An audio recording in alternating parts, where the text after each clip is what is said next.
Hello my dear student. आज हम पढ़ने वाले हैं Coulomb's law in term of position vector and linear superposition principal कि पोजीशन वेक्टर की फॉर्म में हम कूलम लॉ को कैसे लिखेंगे और कूलम्स लॉ जो है वो सुपरपोजिशन लीनियर सुपरपोजिशन प्रिंसिपल को जो है कैसे ओबे करता है। तो ये दो टॉपिक इस वीडियो में शामिल है। एक कूलम्स लॉ को हम इन टर्म ऑफ पोजीशन वेक्टर कैसे लिख सकते हैं और दूसरा कि Coulomb's law linear superposition principal को कैसे ओबे करता है। इन दो टॉपिक्स पे ये वीडियो मुश्तमिल है। लेट्स स्टार्ट करते हैं पहले कि what is the form of Coulomb law in term of position vector. Okay, अब हम पढ़ते हैं Coulomb's law in term of position vector. Position vector की टर्म में आप कूलम्स लॉ को कैसे लिखेंगे। कूलम्स लॉ स्केलर फॉर्म में हमने लिखा, कूलम्स लॉ वेक्टर फॉर्म में हमने लिखा। अब हम कूलम्स लॉ को इन टर्म ऑफ पोजीशन वेक्टर लेते हैं, लिखते हैं कि पोजीशन वेक्टर में कूलम्स लॉ को हम कैसे लिख सकते हैं इन टर्म ऑफ पोजीशन वेक्टर। तो यहाँ पे मैंने एक डायग्राम बनाया है। इस डायग्राम में एक्स वाई कोऑर्डिनेट सिस्टम है और इस एक्स वाई कोऑर्डिनेट सिस्टम में मैंने दो चार्जेस लिए हुए हैं एक्स वाई प्लेन में। एक चार्ज है Q1 और एक चार्ज है Q2। Q1 charge point A पर है और Q2 चार्ज पॉइंट बी पर है ऑरिजिन से। तो Q1 चार्ज की ऑरिजिन से जो पोजीशन वेक्टर होता है ये R1 है और Q2 चार्ज की ऑरिजिन से जो पोजीशन वेक्टर है वो R2 है। आपको पता है कि position vector always taken from origin to the point where the body is placed. So this is the origin और इस ऑरिजिन के लिहाज से Q1 की पोजीशन को रिप्रेजेंट करने के लिए हम पोजीशन वेक्टर इस्तेमाल करते हैं और ये पोजीशन वेक्टर जो है ये R1 वेक्टर है। और Q2 की जो पोजीशन है ऑरिजिन के लिहाज से उसको हम एक अदर पोजीशन वेक्टर से रिप्रेजेंट करते हैं और वो पोजीशन वेक्टर है R2 वेक्टर। तो एक R1 वेक्टर है पोजीशन वेक्टर ऑफ Q1 और एक R2 वेक्टर है position vector of Q2 in the x y coordinate system. और यहाँ पे F21 फोर्स वही फोर्स है Q2 पर Q1 की वजह से रिपल्सिव, चूंकि रिपल्सिव है, दोनों सेम लाइक चार्जेस मैंने लिए हुए हैं इसलिए रिपल्सिव है। और F12 फोर्स Q1 पर Q2 की वजह से, तो ये फोर्सेस है R12 यूनिट वेक्टर और R21 unit vector. R12 unit vector का मतलब कि Q1 से Q2 की तरफ और R21 यूनिट वेक्टर का मतलब कि Q2 से Q1 की तरफ। तो अब यहां पर देखें, अगर हम वेक्टर फॉर्म में लेके वेक्टर फॉर्म में तो F21 फोर्स जो है F21 फोर्स ये किसके बराबर हो जाएगा, ये K Q1 Q2 divide by R square into R12 unit vector R21 unit vector R12 unit vector R12 unit vector, क्योंकि R12 की डायरेक्शन में है R12 यूनिट वेक्टर। यहाँ पे बुक में 1/4 पाई एप्सिलॉन नॉट लिखते हैं तो K की वैल्यू 1/4 पाई एप्सिलॉन नॉट है वैक्यूम के लिए, इसलिए वो आप लिख सकते हैं और K भी लिख सकते हो। Okay, this is the vector form of the Coulomb's law. ये this is the vector form of the F21 force which represent the force on Q2 due to Q1 and the direction of R12 unit vector.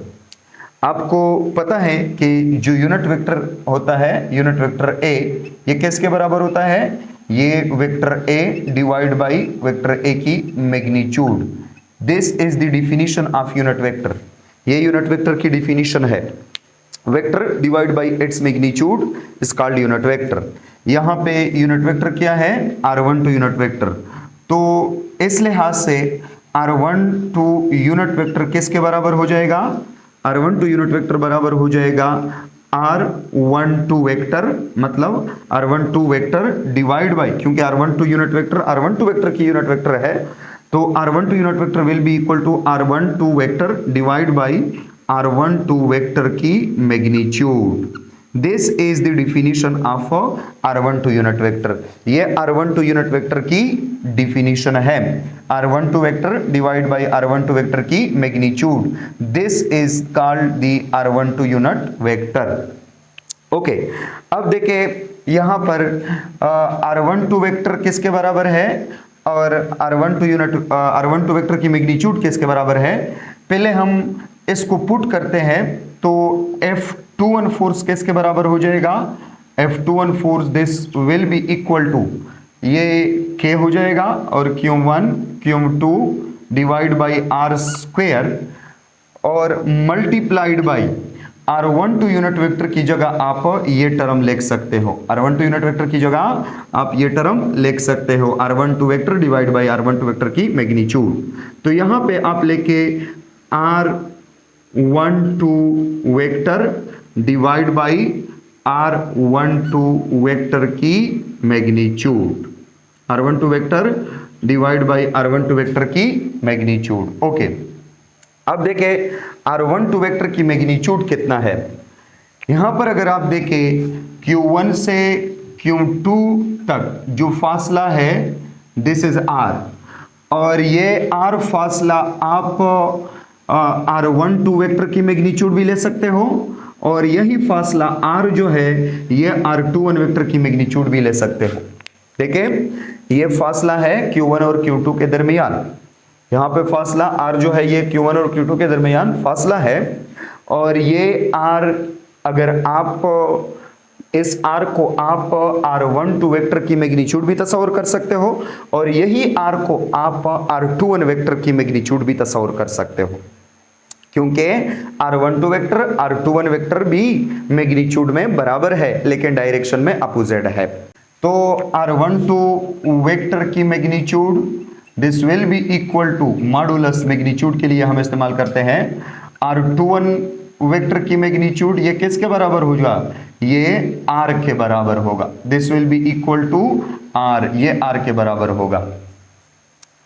तो यहां पे जो r है या इस तरह भी लिख सकते हो, इसकी जगह आप डायरेक्टली क्या लिख सकते हो, F21 vector F21 force this will be equal to K Q1 Q2 divide by R square multiplied by r12 vector और डिवाइड बाई r12 वेक्टर की मैग्नीट्यूड की जगह आप क्या लिख सकते हो, r लिख सकते हो, क्योंकि ये r के बराबर है। तो अगर r लिखते हो आप तो ये क्या जाएगा, F21 force this will be equal to K Q1 Q2 divide by R square multiplied by R cube and to r12 vector. ये पोजीशन वेक्टर नहीं है, ये तो एक्चुअल r12 वेक्टर है, r12 वेक्टर Q1 से Q2 की तरफ है, पोजीशन वेक्टर तो r1 और r2 है। तो इसको हम पोजीशन वेक्टर में कैसे लिख सकते हैं, पोजीशन वेक्टर में लिखने के लिए यहां पे r12 जो है ये r2 position vector minus r1 position vector के बराबर है, क्योंकि आप r12 वेक्टर की बात करते हैं, r12 वेक्टर का मतलब कि मैं Q1 से Q2 की तरफ चला आया, तो इट मींस कि आपकी जो फाइनल वेक्टर है वो r2 वेक्टर है और इनिशियल वेक्टर जो है वो r1 वेक्टर है। तो इस तरह इस वेक्टर की मैग्नीट्यूड को मालूम करने के लिए या इस वेक्टर को आप वेक्टर फॉर्म में लिखने के लिए आप क्या लिखेंगे, r2 vector minus r1 vector, और इसकी जो मैग्नीट्यूड है r12 वेक्टर की मैग्नीट्यूड ये आप r के बराबर लिख सकते हो और इस r को आप लिख सकते हो कि r2 वेक्टर की मैग्नीट्यूड माइनस r1 वेक्टर की मैग्नीट्यूड, r2 वेक्टर की मैग्नीट्यूड माइनस r1 वेक्टर की मैग्नीट्यूड, ये आ जाएगा r12 वेक्टर की मैग्नीट्यूड जो कि r के बराबर है, और r12 वेक्टर जो है यह r2 vector minus r1 vector के बराबर हो जाएगा। ये r2 माइनस r1 मॉडुलस ये मैग्नीट्यूड को रिप्रेजेंट करता है r12 वेक्टर की, और ये r2 minus r1 without modulus with arrow head ये रिप्रेजेंट करता है vector form of the r12 vector. तो यहाँ पे ये r2 और r1 ये पोजीशन वेक्टर है और ये r12 जो वेक्टर है ये Q1 से Q2 की तरफ है।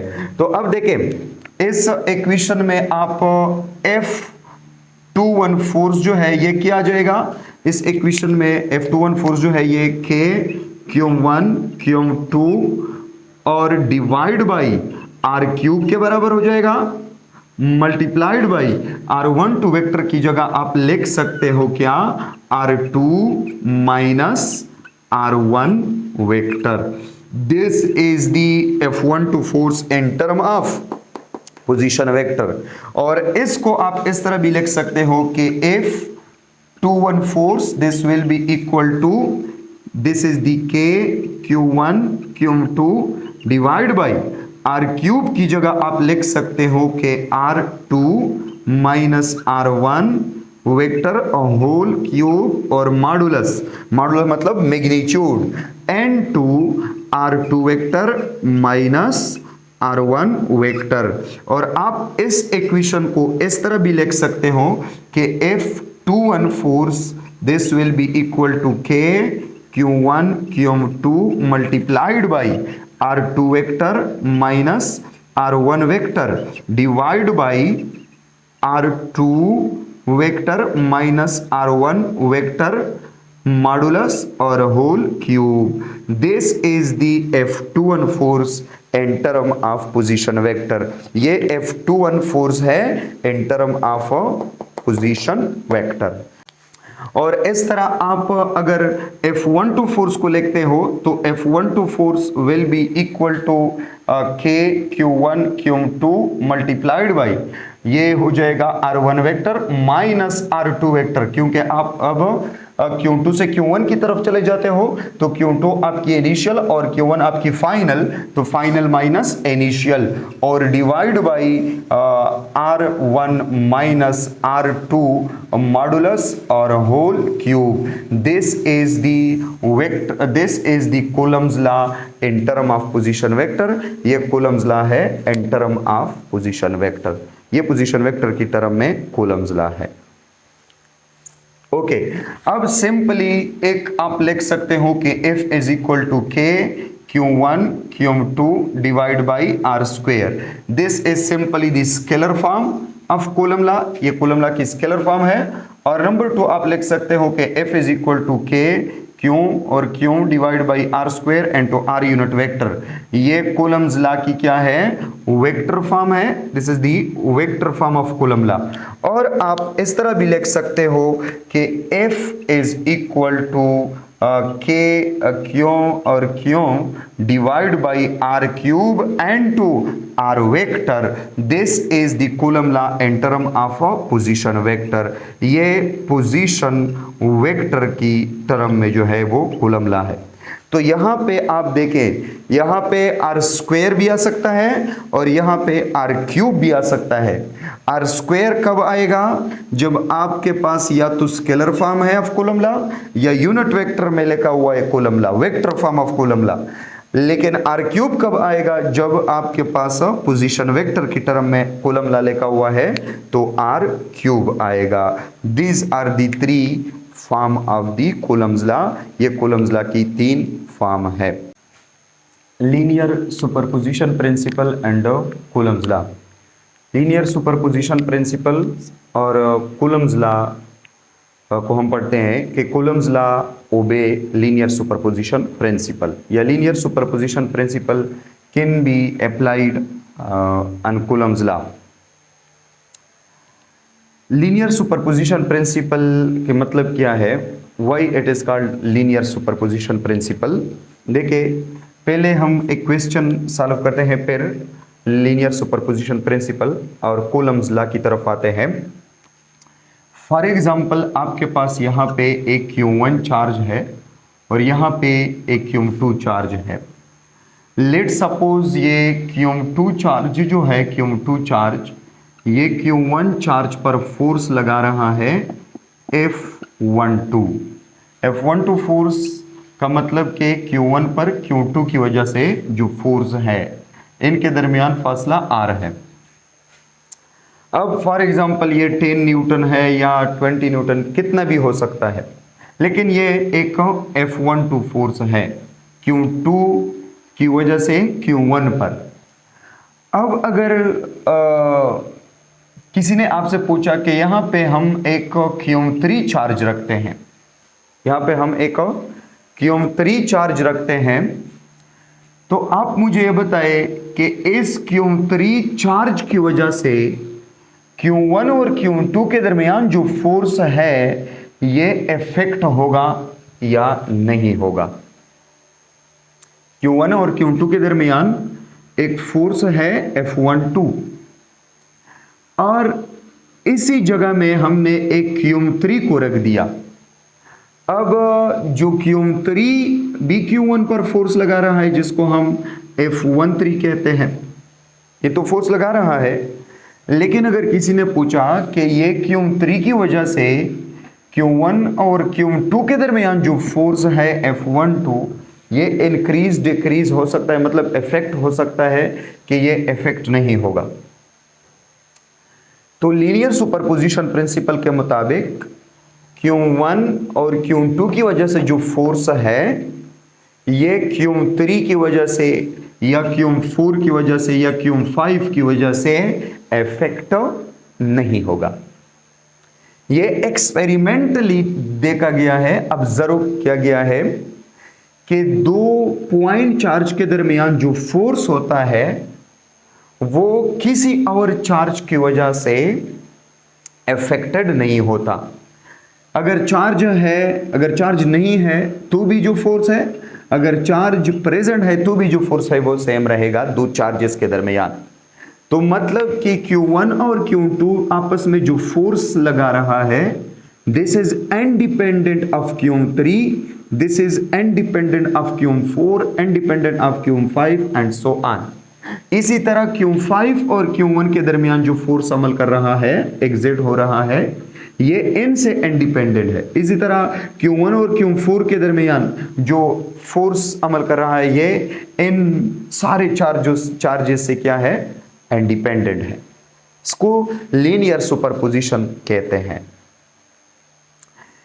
ये एक्सपेरिमेंटली ऑब्जर्व किया गया है कि क्यों दो चार्जेस के दरमियान जो फोर्स होता है ये किसी तीसरे चार्ज की वजह से अफेक्टेड नहीं होता।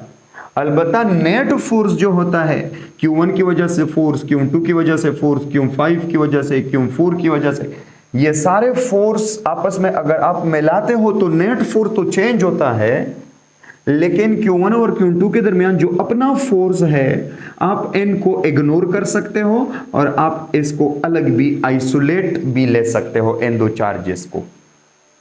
इस तरह नहीं कि Q3, Q4 और Q5 को आपने यहां पे रखें तो अब ये जो फोर्स है Q1 और Q2 के दरमियान जो फोर्स है ये हम नहीं ले सकते क्योंकि यहाँ पे अदर फोर्सेस है, इसने डिस्टर्ब किया इस दो चार्जेस के दरमियान जो फोर्स है। नहीं, आप simply F12 force this will be equal to K Q1 Q2 divide by R square. Coulomb's law के थ्रू इन दो चार्जेस के दरमियान सिंपली आप फोर्स जो है वो मालूम कर सकते हो। इस तरह नहीं कि अगर ये चार्जेस नहीं है तो हम कूलम लॉ इन के दरमियान लिख सकते हैं, अगर इन चार्जेस को हम रख देते हैं तो कूलम्स लॉ इन के दरमियान हम नहीं लिख सकते क्योंकि अदर चार्जेस है और इनकी वजह से ये फोर्स इफेक्ट हुआ है।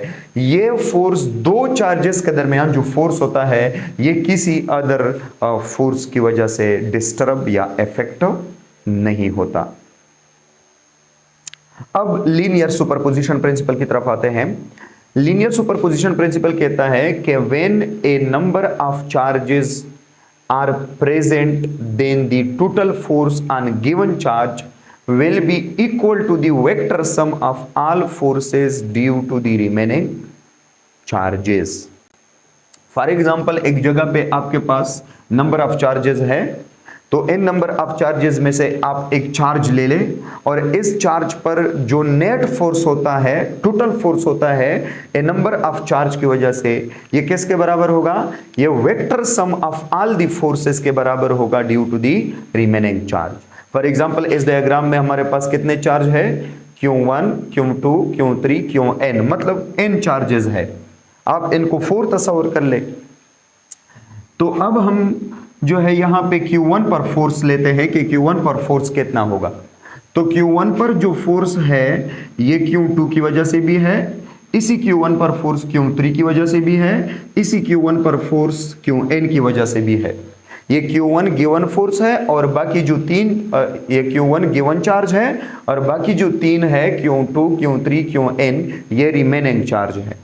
और इस गिवन चार्ज पे जो नेट फोर्स है ये किसके बराबर होगा, ये to the vector sum will be equal to the vector sum of all forces due to the remaining charges। ये remaining charges की वजह से SQ1 पर जो forces अमल करते हैं इन सब forces की vector sum algebraic sum ले ले तो आपको SQ1 पर net force जो है वो मालूम हो जाएगी। मतलब कि F1 is the force on Q1, this will be equal to F12 क्या है, Q1 पर force Q2 की वजह से F12 फोर्स ये अलग हमने लिया, F13 क्या है, Q3 की वजह से फोर्स Q1 पर ये F13 है, dot dot dot dot F1n क्या है, F1n फोर्स Qn की वजह से Q1 पर जो फोर्स है F1n फोर्स। तो इन सब को आप इन सब की वेक्टर सम ले ले, अलजेब्रिक सम ले ले, इनको जमा कर ले, आपके पास नेट फोर्स आ जाएगा।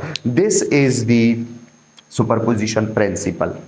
अब अगर आप देखें यहाँ पे F12 कैसे मालूम किया जाता है, हम लिखेंगे कि F1 this will be equal to F12 ये K Q1 Q2 divide by R12 का मतलब K2 से 1 की तरह 1 तक जो फासला है ये क्या आ जाएगा, ये R12 आ जाएगा। तो R12 into R12 unit vector into R12 unit vector. R12 unit vector ये Q2 से Q1 की तरफ जो फासला है ये क्या है, R12 है।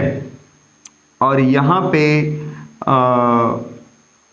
Q1 हमने लिया हुआ है और F12 ये फोर्स है, तो F12 फोर्स मतलब Q1 पर 2 की वजह से फोर्स, तो F12 फोर्स और R12 यूनिट वेक्टर की डायरेक्शन सेम है, इसलिए हम F12 फोर्स की डायरेक्शन को R12 यूनिट वेक्टर से रिप्रेजेंट कर सकते हैं। ये क्या है, ये F12 फोर्स है।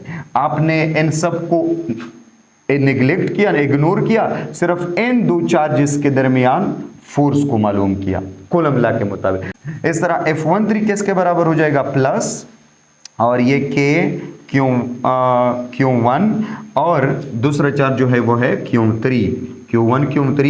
डिवाइड बाई R13, यहाँ पे स्क्वायर है R12 square, R13 square. R13 क्या है, R13 is the magnitude of R13 vector. ये क्या है, this is the R13 vector, और इसकी यूनिट वेक्टर क्या है, R13 यूनिट वेक्टर। तो R13 वेक्टर की मैग्नीट्यूड R13 है, चूंकि स्क्वायर है तो यहाँ पे हम स्क्वायर लेंगे, and to R13 unit vector.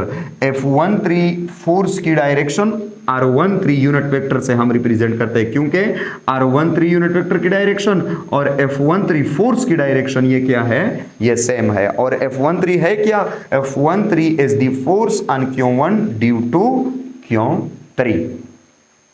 इस तरह plus dot dot dot dot और प्लस यहां पे हम क्या लिखेंगे, K और ये Q1 तो हो जाएगा, क्योंकि Q1 पर तो हम फोर्स मालूम करते हैं, Q1 तो कॉमन है, Q1 एंड टू Qn की वजह से जो फोर्स है, divide by R1n square. R1n square क्या है, R1n ये फासला जो है Q1 और Qn के दरमियान जो फासला है ये R1n फासला है। R1n वेक्टर आप इसको कह सकते हैं, और इस वेक्टर की मैग्नीट्यूड R1n है और इस वेक्टर की unit vector R1n unit vector है। तो R1n square and to R1n unit vector इस तरह आ जाएगा। अब this is the algebraic sum of all the forces due to the remaining charge on the given charge Q1।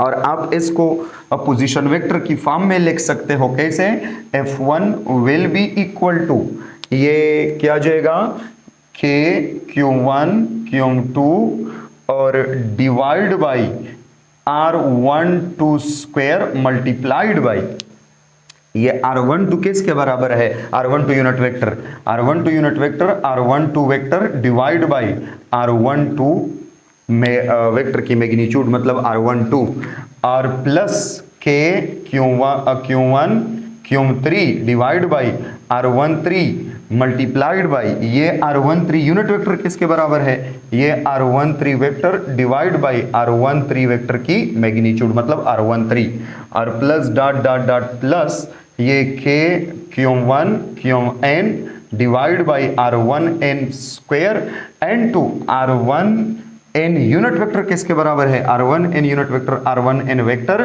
Divide by r1n vector की magnitude मतलब r1n। तो इस तरह आपके पास जो f1 है ये क्या बन जाएगा, this f1 will be equal to k q1 q2 divide by r12 vector r12 square multiplied by r12 ये r12 cube and to r12 vector और इस तरह प्लस ये क्या जाएगा, ये के आप कॉमन कर सकते हो 1/4 पाई एप्सिलॉन नॉट भी लिख सकते हो, ये q1 q3 divide by r13 square और ज़रब r13 ये r13 क्यूब आ जाएगा और प्लस डॉट डॉट प्लस ये k q1 qn divide by r1n ये r1n स्क्वायर है ये r1n है तो ये r1n क्यूब बन जाएगा n to r1n vector. This is the Coulomb's this is the superposition principle, this is the force, ये force है on q1 due to the remaining charge की वजह से। अब आप इसको in term of position vector लिख सकते हो, f1 this will be equal to, इसके को आप कॉमन कर ले तो ये आ जाएगा बल्कि लेके एवरी टर्म के साथ तो k q1 q2 divide by r12 cube आ जाएगा r1 माइनस r2 क्योंकि हम q2 से q1 की तरफ आए हैं तो ये मेरा फाइनल और ये मेरा इनिशियल तो final minus initial r1 minus r2 whole cube. This is r1 क्या है, R1 is the position vector of q1, R2 क्या है is the position vector of q2, R3 क्या है is the position vector of q3, Rn क्या है position vector of qn। तो ये हम पोजीशन वेक्टर में r12 पोजीशन वेक्टर नहीं है, r1 r2 r3 ये पोजीशन वेक्टर है। r12 तो q1 और q2 के दरमियान क्या है, फासला है। r12 वेक्टर जो है ये भी पोजीशन वेक्टर नहीं है, ये तो q1 और q2 के दरमियान वेक्टर है।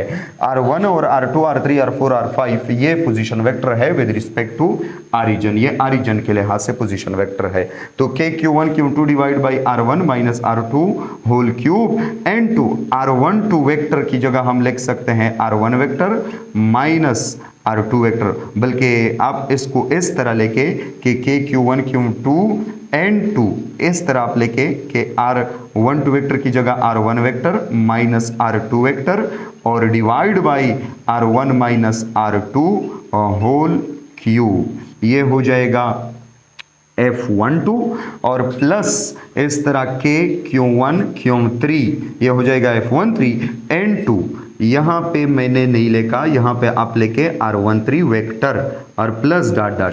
तो अब देखें यहाँ पे r13 की जगह आप लेके r1 माइनस r3 और डिवाइड बाई r13 क्यूब की जगह r1 vector minus r3 vector modulus और दगा और ये क्यूब और plus dot dot dot plus ये वाला भी इस तरह हो जाएगा k q1 qn और मल्टीप्लाइड बाई r1n की जगह आप लेके r1 माइनस rn वेक्टर ये मल्टीप्लिकेशन में है और डिवाइड बाई r1n क्यूब की जगह आप लेके r1 minus rn modulus n2 cube. This is the force on q1 due to the remaining n number of charges in term of position vector। ये in term of position vector है, ये in term of vector है from q2 to q1, q3 to q1, q4 to q1 and so on। और ये force है in term of unit vector, ये force in term of unit vector q1 पर, ये force in term of position vector q1 पर और ये force in term of vector on q1। This is the linear superposition principle and Coulomb's law। ये Coulomb's law और linear superposition principle है। Okay, thank you.